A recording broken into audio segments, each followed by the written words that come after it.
WrestleMania 38 is officially behind us, and we saw WWE move forward this week with Cody Rhodes' promo mission-defining statement of becoming the WWE champion someday. Roman Reigns announced his next step for the Bloodline, that is unifying the tag team titles. I love that. Gunther makes his debut on the main roster, and Ronda Rousey challenges Charlotte to an I Quit match. All of that and so much more right after this. This is WWE superstar Drew McIntyre, and you're listening to the WWE Podcast. The champ is the one that everybody wants, me. Becky Lynch is going to WrestleMania. Claymore! Austin 316 says I just whipped your ass. This is my idol. You're going to acknowledge me. Welcome to the WWE Podcast. Everybody, thank you for joining me. And listen, we are now in WrestleMania hangover season. It is now that time of the year where all the buildup, all the anticipation, the event itself, which I thought was very good in general, is now behind us. And we are looking forward to spring and summer as really the next destination, big destination, is SummerSlam. And yes, of course, we have WrestleMania Backlash, which is coming to you on May 8th, about a month from now. But really, we're looking forward to SummerSlam, which can have WrestleMania implications, as we saw this year with two of the matches, off the top of my head, of Becky Lynch and Bianca Belair, as Becky returned at SummerSlam, and as we all know, that led right to WrestleMania, and Brock Lesnar and Roman Reigns. That led right to WrestleMania that we were all hoping wouldn't, and did. And then we got a very underwhelming match for the quote-unquote main event of WrestleMania. And it's amazing when you think about this. Brock Lesnar lost every time he faced Roman Reigns. He was brought in to lose to Roman Reigns. That's it. I know he won the WWE Championship and that fatal five-way, whatever the hell it was. And then he beat Austin Theory in the main event of the Madison Square Garden event right before WrestleMania that we saw like 800 times. I mean, I think we saw that piece of footage more than we saw the actual replays on actual televised TV. But my point is that Roman Reigns was, this has been an enormous run by him, and we'll get into that and what we think could happen down the line. I know that Shinsuke Nakamura seems to be the next victim, that if anyone believes he could beat Roman, you are kidding yourself. I mean, there's just no way. As fun as that could be, it ain't gonna happen. So, but hey, I'm here for the feud. I'm interested to see how it pans out. I'm interested to see any kind of promo from Shinsuke. I mean, if his English has improved, I'm guessing it hasn't. So hopefully he can give us something in terms of a little bit of a verbal exchange that I'm gonna guess is fairly limited, if not extremely limited, on the part of Shinsuke, which has always been, I think, a big Achilles heel for his career in WWE, is that he cannot speak English fluently at all. I mean, I know the no speaking English was really funny a few years ago. It was hilarious. But outside of that, I mean, he does not. I mean, that's a big piece of your character that he's missing. And so anyway, I think that it's going to be a fun program that'll last a month. I don't think it's going to go beyond Backlash. I also don't know if Roman Reigns is going to defend the belts independently or it's as one. I'm going to guess until he has a single belt that unifies both championships, that it is two single championships. Since it's two separate belts, but maybe the belt creation is lagging behind, or it's just, since it's a unification match, you'd imagine that unifying means bringing together. It's one championship. That's what I'd imagine. But I will say I also love the tag team championships being unified. That is long overdue, and it's a great, great thing. Do we even have a brand split anymore? We can't, right? There's no way we have a brand split. There's no way. Now they're bringing in Liv Morgan from Raw for no reason, right? We're having inter-promotional matches on a weekly basis now when we're told Survivor Series is the only night a year that they go head-to-head, which is why Corey Graves recently said on a podcast he'd like to face Pat McAfee, but, well, I can only do it at Survivor Series. Yeah, well, obviously that's not true. We see it throughout WrestleMania. We see it throughout the Rumble. We see it obviously during Survivor Series. We see it during the year. Belts being unified. Like there is no brand split anymore. Just end the brand split. Stop lying to us. They want the brand split when it's convenient, is what they want. And they don't want it when it's not convenient. So they're having their cake and eating it too, is exactly what they're doing. They've given up on the quarterly invitational. They gave up on the wild card rule. They gave up on all of that because they realized it hamstrung them. And they're putting themselves into a box when they feel that the fans don't care and they just want great matches. Well, then stop insulting our intelligence with the brand split that doesn't really exist. It's a fallacy. It's an illusion. It's a mirage.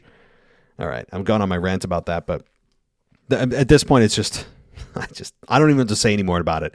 But all right, that was a hell of an intro, guys. But thank you for listening to the WWE podcast. As many of you have joined us since WrestleMania, I appreciate those of you who are coming on board. A lot of ways you can support the show, of course, is going ad-free on Apple Podcasts, less than $1 there for a month, or $9.99 for the entire year, 2 months free there.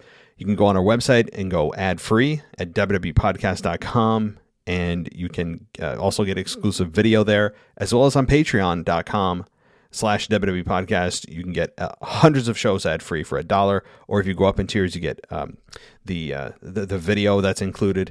And I will say that I've been pondering around, and I put this out on Twitter, about doing an After Dark show. What the hell is After Dark? Well, what is any other After Dark show? It's a much more mature audience, a much more adult-themed audience. And what the hell would I talk about? Well, I talk about wrestling. I talk about it maybe a few more four-letter words and maybe a little bit, I guess, aggressively about certain topics. Not worrying about my audience, given that it would not be for children or the family. It would be for adult ears only. And also maybe some other topics that are not appropriate for children. Okay. Or anybody under 18, I would imagine. So it's something I am thinking about. And I don't know, maybe I'll just like slam an episode out one of these nights and put it on Patreon and see what you guys think. So right now it's only going to be on Patreon. Okay. It's exclusive to Patreon when I do drop the episode. I don't know when I'm going to. I'll see if I can cram in like a small chunk of time this week. But I may be doing a After Dark show this week for the first episode right on Patreon. And those of you on the website who are VIP will also get this. So it won't be on our free feed.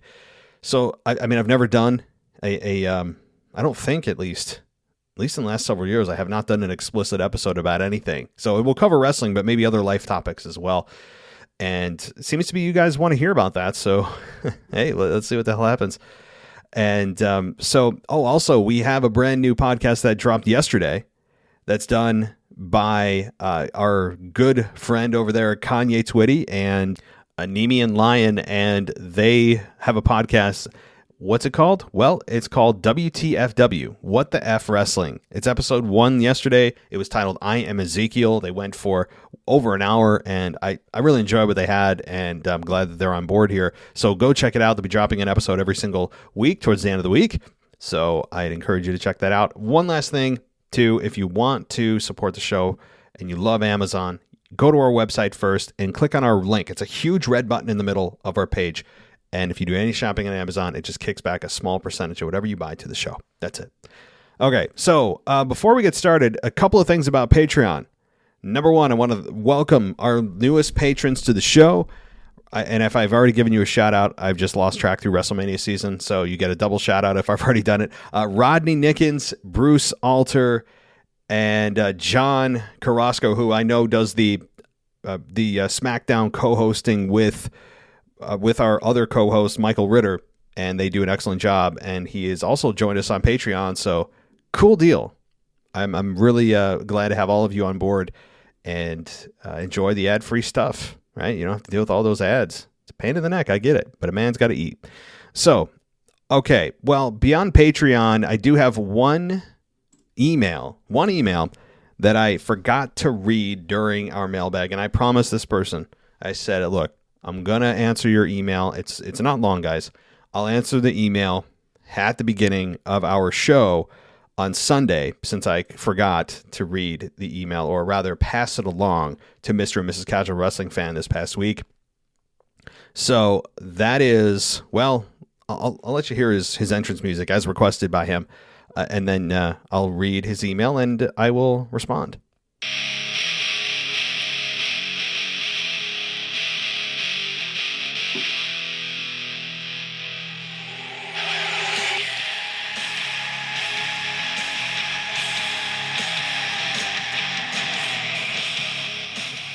Well, guys, if you didn't figure that out, that is Mr. Dennis McGinley's brand new entrance music. I've never heard that before. I've never heard that. I'm sure none of you have either. A great new hit. I'll have to see who the artist is. It's called I Walk Alone. I know that's the name of it. So we'll have to see who that artist is. But some fresh hits from Mr. Dennis McGinley here. So let's see what he writes and says. He says that give it up for the greatest, the best, and the one that owns this show. You can love me or hate me or not read part of my email, but I will tell the boss, watch if you skip, Mr. and Mrs. Casual Wrestling Fan. Well, again, I'll play the part of them this week. So longer, forever, the story goes on. Come on, WWE and Creative. I'm getting sick week in and week out of Roman and the Usos holding on to the titles. It seems that every match Roman is in, he gets help by his pals and Paul. Why don't we try Roman solo and see if he could do it without help? Yes, I don't even need your answer. Continue on. I do believe that I got this from Ritter. A young superstar like Austin Theory could become and take the title off of Roman. This is your all-time heel, Mr. Dennis McGinley, crashing the podcast here. Talk with you next week, Matt and Boss Man. Well, yeah, look, Dennis, thank you for writing in. And the reason I think that we're not going to see Roman in a singles capacity yet is because as a heel, you want those people that are the heaters. You want the people that are doing your dirty work for you, that you need the help sometimes to win. And Roman hasn't always needed the help. I mean, look what happened at WrestleMania. He beat Brock Lesnar essentially clean. Almost no help. I mean, Roman Reigns doesn't always need the help, but when he's in dire straits, yeah, they've helped him win, but it's a time-honored tradition. It's a tried and true formula that these massive heels have often people behind them to help do their dirty work, which is why you see a lot more heel factions than you do babyface factions, because it benefits the heel dynamic more to have the numbers game in your corner rather than the babyfaces that are often outnumbered and you're trying to see them overcome and maybe even the odds trying to find partners themselves.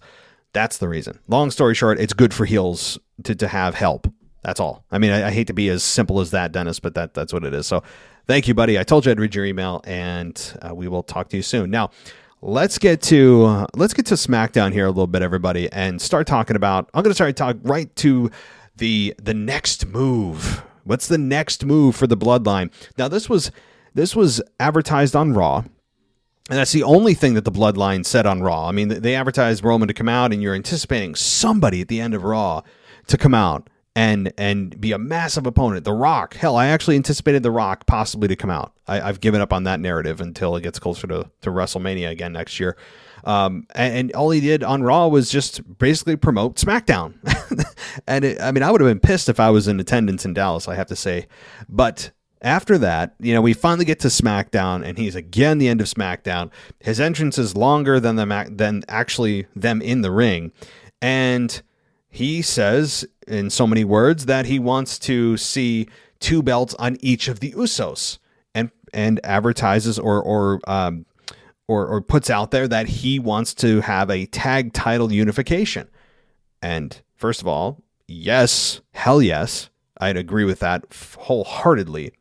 The tag division that is already difficult for Vince to focus on, with 2 of them, I think will help now that there's going to be only one tag team championship. Plus, it will immediately make the tag titles twice as valuable because now you're cutting the number of them in half. So I'm 100% on board for this. I've been advocating for this, as many others have, for many, many, many, many months to years, about unify the tag belts, and here we are. This is great. This is great news for the tag team titles. And yes, I'm cool with the tag team champions being able to float between either brand. It makes sense. That's fine with me too. But let's see here. So that was the big message at the end of SmackDown. But then Shinsuke came out, didn't say a word. And boy, I miss Rick Boogs already. That was a legit injury at WrestleMania, by the way. I was very sad that was a legit injury. It looked like it could have been a fake one because it didn't look super bad, like his knee got bent backwards or something. It just looked like he buckled his knee, tore his tendon. That's real, and he'll be out for several months, which that's a tough pill to swallow. You know, he tweeted out that he went from the highest of highs to the lowest of lows in a matter of minutes, and I really feel for Boogs. I have to say, I mean, that is just some rough stuff. So that said, Shinsuke comes out and didn't say a word, didn't do anything, and Roman says that I know you're out here to just feel the love of the bloodline, and gives him a hug, but then the Usos double super kick him and pound on him, and that's that. But it's implied that Shinsuke Nakamura is the next opponent for Roman Reigns, and I'm fine with it. I remember there was a tournament several months ago, maybe last summer, in which we all believed Shinsuke could be the next contender, and they didn't get to it. I forget who took his spot, but now I'm glad they're getting back to it, and honestly, who else is there besides Shinsuke? And it makes you wonder, too, if Rick Boogs didn't get hurt, we all saw or all believed that Rick Boogs and Shinsuke were probably going to win the tag titles. Don't you wonder where would they have gone with Shinsuke and Boogs? Or rather, where would they have gone with Roman's next opponent if Boogs didn't get hurt, because Shinsuke would be firmly implanted into a tag team and likely have the tag team championship. So you do wonder. You do wonder where things would be. Who would have been his next opponent? Or was that just kind of a happy accident and Shinsuke landed in WWE's lap? So, again, as I open the show with, I think it's going to be fun. The match will be fun. People will be getting behind Shinsuke, as they always have. I mean, it's difficult to hate Shinsuke as he's presently constituted, even though he doesn't say a whole lot. He's just this kind of wacky, zany, but also legit great wrestler. And he has that charisma that you can't manufacture. So it's going to be a fun feud, but ultimately one that all the fans know the outcome of this. I mean, there's nobody on the roster right now that's a threat. Nobody on either roster. Now you could look at my next topic here and look at Gunther, which I want to say Gunther. Can we just say Gunther and stop trying to be, D-bags about it? It's Gunther. I don't know where we're getting this Gunther. Anybody else annoyed by that pronunciation? I don't know. It's something that really gets under my skin. It's Gunther. If you're going to take away Walter, which I love the Walter chants, by the way, and having Pat McAfee try to cover by saying, they're chanting Gunther. Yeah, they weren't. He knew that, of course. But Walter is a way better name. I didn't see the problem with Walter. I thought it was a very classic name. It's a very, I think, great British name. I have no problem with it. And he apparently WWE did. And so it's Gunther. Okay, you will not hear me say Gunther. It's weird. Okay, so let's just get that out of the way for those that are going to tell me I'm saying it wrong. I don't care. Okay, I'm saying it the way it makes it sound less annoying. Okay. All right. So, but Gunther made his debut, and I have no problem with it. If you haven't seen him before, which I'm going to assume a lot of the audience didn't, because they didn't have a strong reaction one way or the other to Gunther. They just, they knew they were supposed to boo him. And I'm going to guess maybe like 25% at best have probably seen him wrestle before, based on the reaction of like almost no reaction. And Gunther faced Joe Alonzo, and essentially it was a squash match. He beat him with a powerbomb. Ludwig Kaiser, who was, I guess, Marcel Barthel with a new name, both of them made their SmackDown debuts. He introduced Gunther ahead of this match. And look, Walter has got such a great look to him that it makes up for any weaknesses in the ring. Gunther's got a great look. I mean, his facials, his bone structure on his face, he looks like an old school war general. Doesn't he? He looks like he's in a history book, or there's like a portrait painted of him somewhere for being a war hero. He just looks like that. He's got that bone structure and the facials of this old school. It's like he's had like a reincarnation from his previous life in the 1800s or something. He's got a great look, such a unique look. And in the ring, he's a monster too. 6'4", 280 or 275, whatever they build him at. Great size, great look. I'm really high on Gunther. Big time. Or Walter, as we all know him in NXT until his name was changed to zero fanfare. So, let me know what you guys think about Gunther. I loved it. I really did. Now, Ronda Rousey opened the show and challenged Charlotte Flair to an I Quit match. She didn't say a whole lot, which I think is a good thing when it comes to Ronda Rousey. I think a few sentences is adequate because, number one, now listen to me, guys. Look, I'm going to do a Ronda Rousey impression here, okay? When she was asked a question, I think, I don't know who did it. It might have been Kayla Braxton who interviewed Ronda on SmackDown. It might not have been, but let's go with that. And she was asking Ronda Rousey, basically what's next for her. And it's like she takes the mic and she does this. Ready? Listen. Yeah, and I'm Ronda Rousey. I'm the baddest woman on the planet. And like she doesn't have any bass or confidence in her voice. Like she has to like kind of whisper into the microphone and then she pulls it away and then she pulls it back. Like just put the mic up to your effing mouth. I mean, this should be like basics. She doesn't have it. And it's not that she was embarrassing or flubbed through the promo. I don't think she did. But just this whole the promo ability of her is it kills her, I think. And really the whole baddest woman on the planet label, are we really still going with that? How are we still going with that?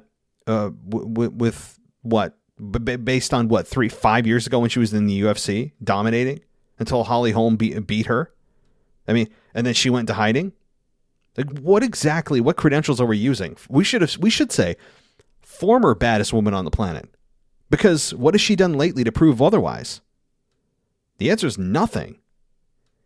You can't use past performance from like 5 years ago to translate that into a current accurate assessment of this label. That's a big label to put on somebody. Big. So I'm not a big fan of that. And I don't know how Ronda Rousey, or rather Charlotte Flair, after Ronda challenged her to an I Quit match, didn't say to her, Ronda, why would you challenge me to an I Quit match? Why would you challenge me? For somebody that got beat in the UFC and then quit, why would you challenge me to a match that would, in fact, promote your weakness? You've already quit before. I never have. Why would she not have touched that? It's low-hanging fruit. Maybe they didn't think of it. Why? I mean, I know Stephanie McMahon used it a number of years ago before her match with Ronda Rousey and Triple H when they had tag team match with Kurt Angle. I know she used that before, but that's long been forgotten. You can go back to the well on this one. Why doesn't Charlotte pull on that? She's got a few weeks, 3 weeks or so, until the premium live event, which is on May 8th. But hey, speak to the fact that Ronda is putting together and is promoting a stipulation in which she has shown that it would not benefit her to do so because she's quit before. She quit UFC when she got beat and then went into the ether. I don't know. I hope Charlotte brings that up. It's a valid point. Because Ronda has never, or rather Charlotte, I don't believe has ever quit. So, I'm fine with it. We all know that this was a likelihood of them having a rematch. I think it's fine. And so we'll move on. Okay. Xavier Woods defeats Bush. Oh my God. Butch. Or as Pat McAfee said, Pete, and then stopped himself, by the way, referencing Pete Dunne. But Xavier Woods, once again, gets a victory via roll-up. When's the last time Xavier Woods won with anything other than a small package or a roll-up or a schoolboy or some variation of a roll-up? Somebody give me a match. I'm being real. It's been, I don't know how many weeks or months. I mean, he had an injury, of course, he's back. But prior to that, did they let Xavier Woods win clean without these kind of like a little bit of tainted victories with these roll-ups? Because roll-ups are, it's a way to give your guy a victory, but it also is kind of like, oh, we caught him. Like, he just caught him at the right time. It's not a real clean victory. So there's an out. It's lazy, cowardly booking in my estimation, but I'm not a big fan of Xavier Woods anyway, so I didn't care too much. But Butch then throws a temper tantrum, and he kind of attacked Ridge Holland and also Sheamus, but they were okay with it. It was weird. I didn't hate it.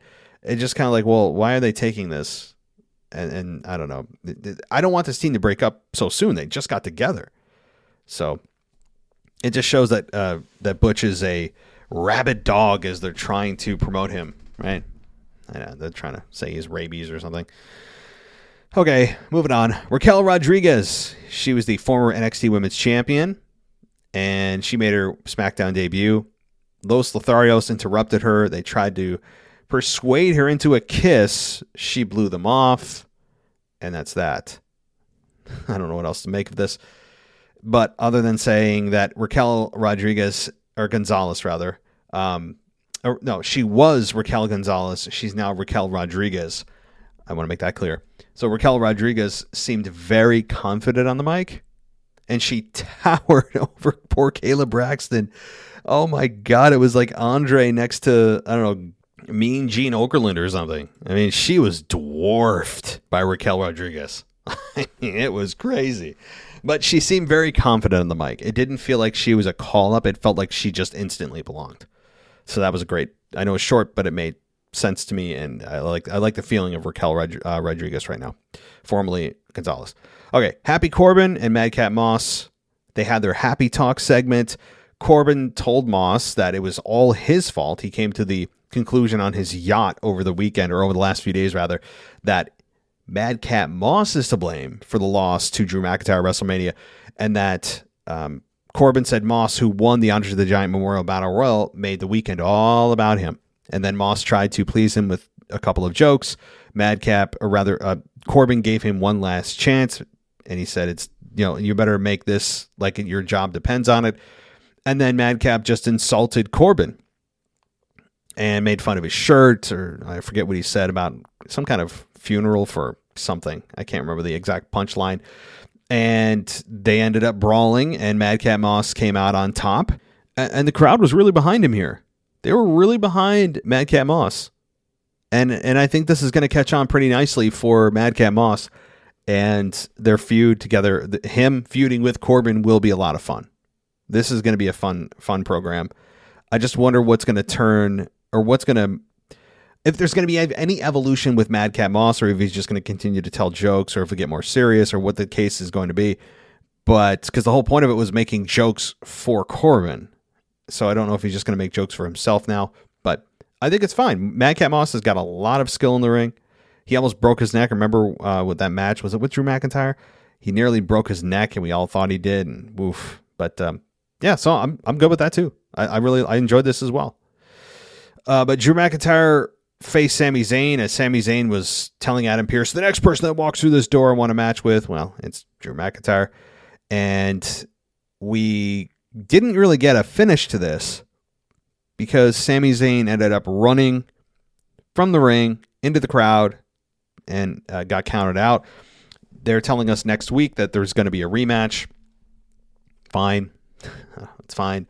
I don't foresee there really being a true finish again to this one. Perhaps Sami Zayn gets disqualified next time, and it leads to an eventual match between these two at Backlash.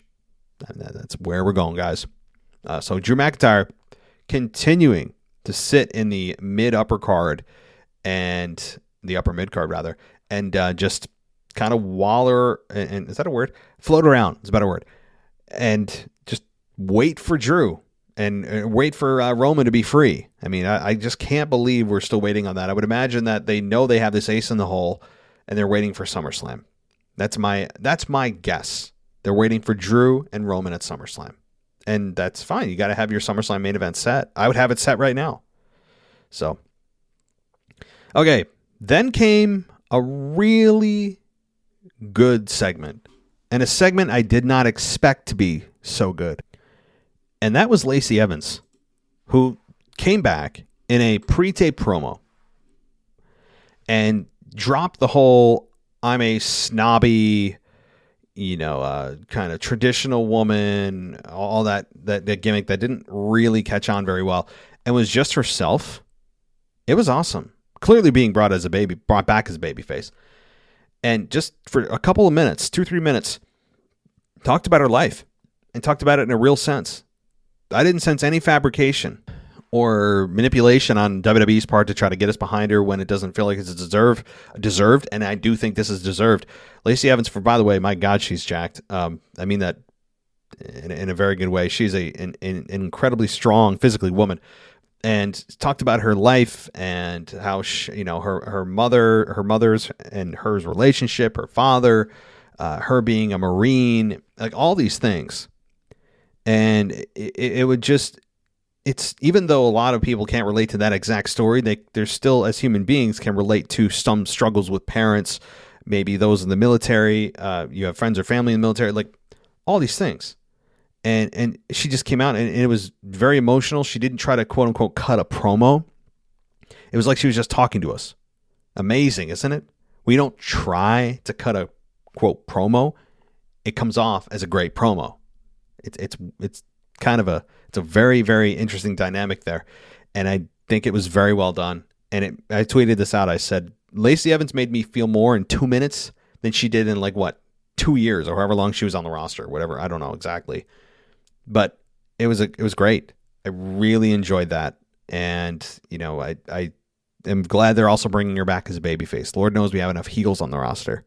And SmackDown, if you were going to compare that to the Raw after Mania, the SmackDown after Mania felt much more like an after Mania show than did Raw. And then, so there's that. I'm going to guess because they had a few days to kind of catch their breath and recharge a bit before they pumped out their next show, instead of Raw just being, oh my God, we got to do another show immediately. So, all right, let's move on. Liv Morgan defeats Sasha Banks via pinfall. She countered the superplex into a pin. Then Morgan and Rhea challenged Sasha and Naomi for the women's tag titles on Monday. So Monday night, we get a women's tag team title match. I really don't know who's going to win this, honestly. I mean, I would imagine Sasha and Naomi retain, but we'll see. Liv Morgan again, and why the hell she's on Raw, how she was invited, who invited her, why it's okay, all these things that I just laid out at the beginning of the show of how the hell the brand split is just so irrelevant and so blatantly violated now that it's not even comedic, it's just sad. So, but that said, I mean, it was a fine match. It was a fine match, and Sasha Banks losing was, I mean, it was a bit striking given how the pecking order of the women's division is in terms of how you viewed Sasha over Liv, but Liv could use the victory, I will say that. Liv really needs a victory. So, that was SmackDown in a nutshell, and, I already talked about Raw in my full Raw review, but the biggest thing coming out of it was probably Cody Rhodes' promo at the beginning of Raw. And, I'm going to say something right now, not to be controversial for controversial sake, but I was really thinking about this. And I just want to say, off the bat, I have no issue with anybody having a disability. You probably already know where I'm going with this, given what I just said. I have no disrespect for anybody. I have, I would support anybody who has any kind of disability if they're chasing their dream. All that stuff, right? All the squishy stuff that I truly do mean. I mean, I really, if you have any kind of disability, I feel for you. I really do. And I hope that you can make the best of your life with it. 100%. And I truly do mean that. So those of you that are going to come after me and say, whatever, I'm a cold SOB, whatever, or you're a whatever, this and that, fine. You're going to do what you're going to do. But I'm just going to say something because it needs to be said. And I'm sure I'm definitely not the first person to say this. But it's just a fact. Disability or not, Cody's lisp is extremely distracting, I have to say. It takes away from his promos. And I understand it's a speech impediment, whatever. Okay, I mean, is it correctable at this point in his life? Even if it is, I don't think he's going to do it. Maybe he just looks at it as kind of a badge of honor, since his dad also had one as well. But the lisp, just like Jack Swagger or Jack Hager in AEW, it's distracting. There's no other way about it. I'm not making fun of it. I'm not, nothing like that. But I'm calling a spade here. as great as Cody Rhodes' promo was, and it was really good. It was emotional. I think it was mostly real, although not all real, I think. All of that, and he gave us a mission statement, and he seems reborn, and he's an excellent wrestler. All that's very true. But what also is true, his lisp takes away from his promos, regardless of how good his content is, because his lisp is distracting. Sometimes you're more focused on the lisp. I'm like, dude, can you just say a promo without any S's, and you'll be good, right? But obviously it's not going to happen, or true, or nor should he try. But I'm just stating a fact, because I just wanted to say that, because I felt that others probably are thinking the same thing, and not in a disrespectful way. I can't be clear about that.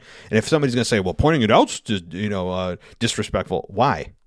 He's on national television. If you're a national star, you put yourself in the public's eye, you should expect appropriate feedback. That's just what happens. And he's getting paid millions of dollars to do what he does. I think he's doing just fine.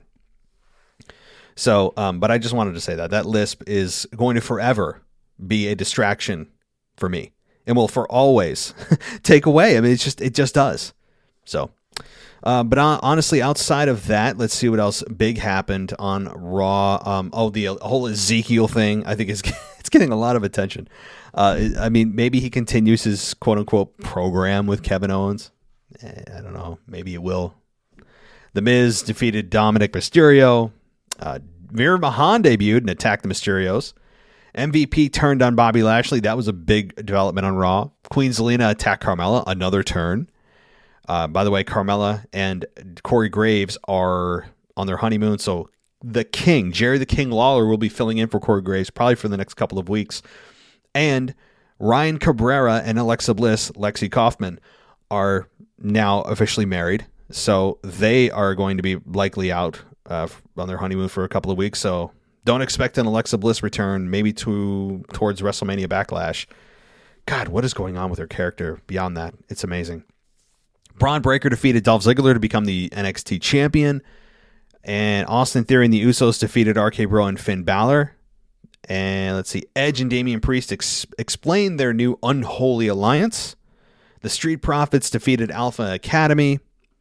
So that's that. And one thing I will say, I have, and I know people don't like when I compare CBS Sports because they feel I'm using CBS Sports or Bleacher Report or Sportskeeda as a crutch because I don't watch the shows. First of all, I do watch the shows, but it's nice to hear others' opinions, especially when they're of the caliber of like CBS Sports. They gave this show an A. Did they have somebody from WWE write this review? How can you give them this Monday Night Raw after WrestleMania an A? And what they even said was hilarious. I'm serious. This is what they said word for word about the Monday Night Raw after Mania show. And I quote, "The show as a whole was very good, with a ton of energy and good momentum from start to finish." What? Were you watching a different Raw after Mania? Did you watch a rerun? What show were you watching? There was not a ton of energy. The crowd was waiting for something to happen big. And then they continued and said, that said, no one segment stood out as the defining episode. Well, maybe that's your clue that it wasn't a defining show. It wasn't a true Raw after WrestleMania level show. Yeah, you think? Oh my, how can you give this show an A? I'd give this show like a C+ for a Monday Night Raw anyway. I think SmackDown was like a B+, a full grade better. But jeez, I mean, that's a joke. Get it together. I mean, I really think that maybe WWE paid them off, or they had somebody from WWE internally write this quick paragraph review and give it a grade of an A. There's just no way you can do that. And then you end the show with Roman Reigns just promoting the next show with nobody interrupting, and just, that's it. Good night. Bye. Thanks for coming. We'll see you next time. Thanks for spending your money. I mean, that's a joke of a review. But anyway, that's the week in review, guys. I know that it's a little shorter than normal. I know sometimes I go close to an hour by myself, but a lot of audio over the last week or so.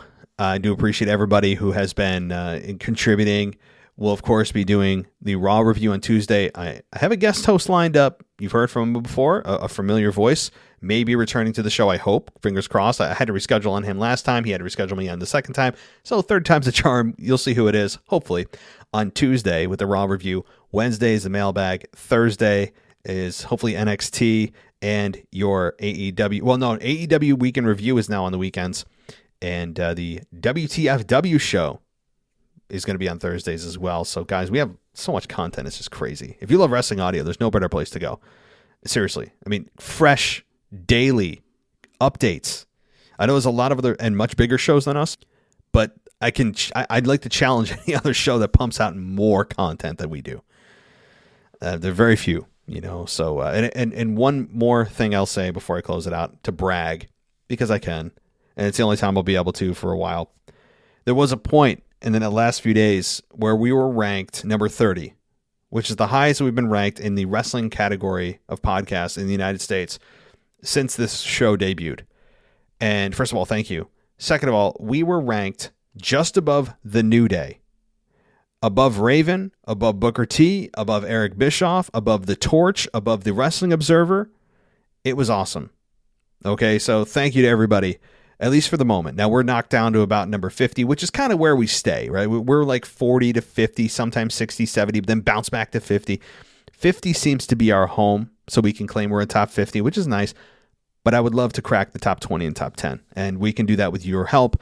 You can support the show by rating and reviewing us, by going to Patreon for $1, by going to our website at www.podcast.com, using the Amazon link, going VIP, Apple Podcasts, just a ton of ways, guys. So, everybody, thank you so much for listening. I'll be back on Tuesday, or rather tomorrow. Anthony DeMarco and I will be doing a kind of probably a WrestleMania wrap-up show. I haven't confirmed the topic, but also go check out his show. It's WWE Retro. He's rebranded it as WWE Retro. He did the Black Wedding, which was taking place in 1999, I believe, where Stone Cold saved Stephanie McMahon from the Black Wedding when she was to marry The Undertaker. So check that out, everybody. That was dropped a few days ago. And that's it for me, guys. I'll sign off. Thank you so much for joining us. As always, take care. I'll talk to you next time. Thanks for listening to the WWE Podcast. Don't forget to subscribe on your favorite podcast app so you don't miss a show, or head to WWEpodcast.com. And for all of these shows ad-free, head over to patreon.com/WWE Podcast. Until then, we'll see you next time.